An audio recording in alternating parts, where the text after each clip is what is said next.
देंगे, ये दिया ही नहीं, और वे महिलाएं इसलिए घेराव करने के लिए आई थी।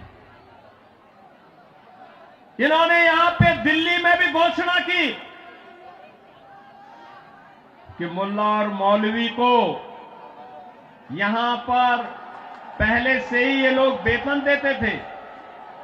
आज दिल्ली की आर्थिक स्थिति इतनी बदहाल कर चुके हैं कि उनको भी कई महीनों का नहीं मिला, और जब वहां से हो हल्ला शुरू हुआ तो इन्होंने उसको डाइल्यूट करने के लिए कहा कि हम पुजारियों को भी देंगे। बहन और भाइयों, मैं पूछना चाहता हूं अरविंद केजरीवाल जी से और उनकी पूरी टीम से, क्या किसी मंदिर के सुंदरीकरण की कार्य योजना को उन्होंने कभी आगे बढ़ाया? कभी बढ़ाया? मॉडल देखना हो तो आइए काशी में काशी विश्वनाथ धाम को देखिए। मॉडल देखना हो अयोध्या में श्री राम जन्मभूमि पर भगवान राम के भव्य मंदिर के मॉडल को देखो। मॉडल देखना हो तो प्रयागराज में आइए।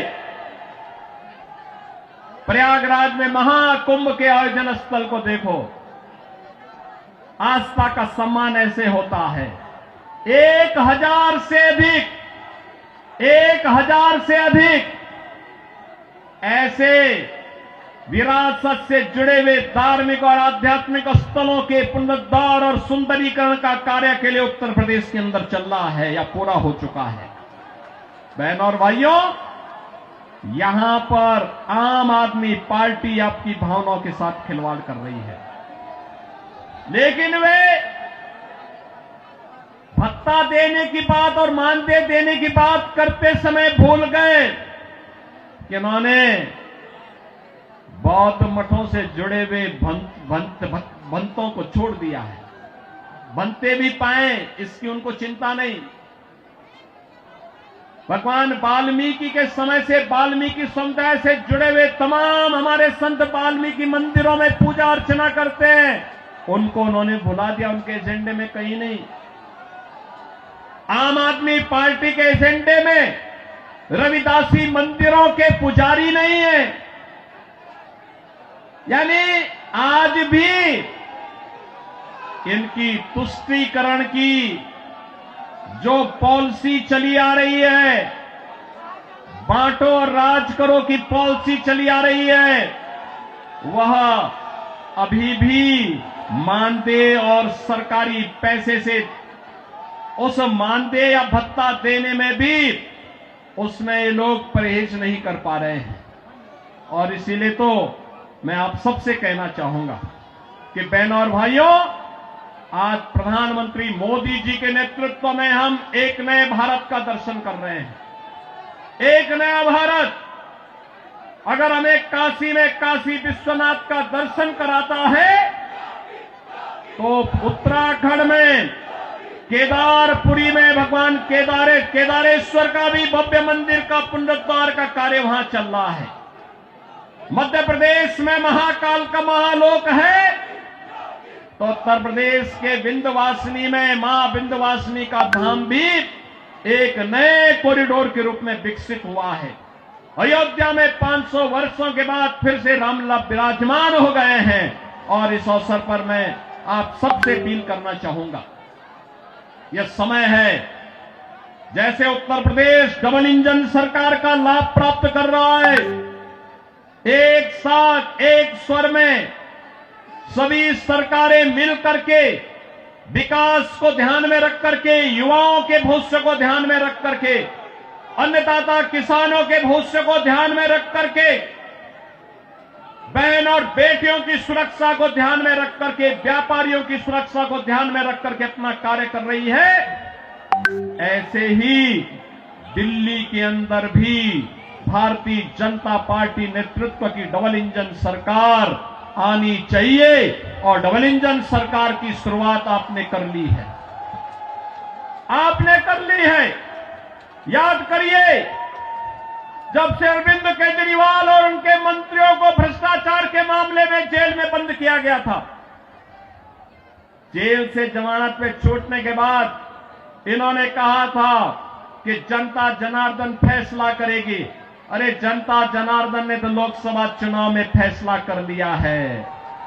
दिल्ली में 100% रिजल्ट प्रधानमंत्री मोदी जी के साथ रहा। चंदौलिया जी को आपने यहां से अपना सांसद चुन करके भेजा है, देश की संसद में भेजा है।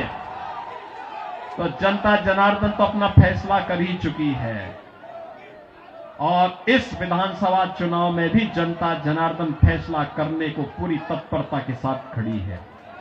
और इसी में मैं आपसे अपील करने के लिए आया हूं कि बहन और भाइयों, इस किराड़ी विधानसभा क्षेत्र से भारतीय जनता पार्टी ने अपने कर्मठ कार्यकर्ता को, जिनका एक ही ध्येय है और वह है कि इस किराड़ी विधानसभा क्षेत्र को एक विकसित विधानसभा क्षेत्र के रूप में विकसित करना।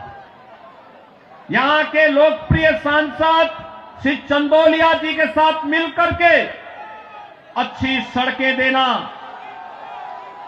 सीवर लाइन बिछाना, पेयजल की पुख्ता व्यवस्था करना, स्ट्रीट लाइट को दुरुस्त करना, साफ सफाई और स्वच्छता के मानक पर एक आदर्श विधानसभा के रूप में विकसित होना, बहन और बेटियों को सुरक्षा प्रदान करना, युवाओं के लिए रोजगार के अवसर उपलब्ध करवाना, उत्तम शिक्षा के, उत्तम स्वास्थ्य के केंद्र को बेहतरीन तरीके से, मॉडल तरीके से संचालित करने का कार्य, और इसको करने के लिए यहां पर राम भक्त बजरंग बली के रूप में बजरंग शुक्ला आपके बीच में उपस्थित हैं, भारतीय जनता पार्टी के प्रत्याशी के रूप में।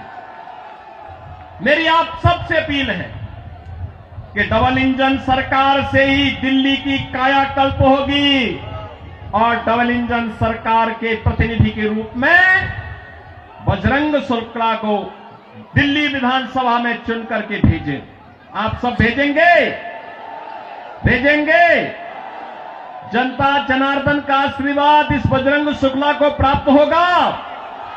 दोनों हाथ उठा करके अपना आशीर्वाद दे करके बोलिए। जहां तक मेरी आवाज जा रही है, ये घरों के ऊपर भी लोग बैठे हुए हैं, सभी से मेरी अपील है, जहां तक मेरी आवाज जा रही है, घर के ऊपर हो, सड़क हो, अगल बगल हो, जहां तक मेरी आवाज जा रही है, बजरंग शुक्ला को आप आशीर्वाद देंगे? दिल्ली के कूड़े से निजात पाएंगे? ये झूठ बोलने की एटीएम मशीन से मुक्ति पाएंगे? यमुना मैया की शुद्धि के अभियान में सहभागी बनेंगे? तो मेरे साथ बोलेंगे जय श्री राम, जय जय श्री राम।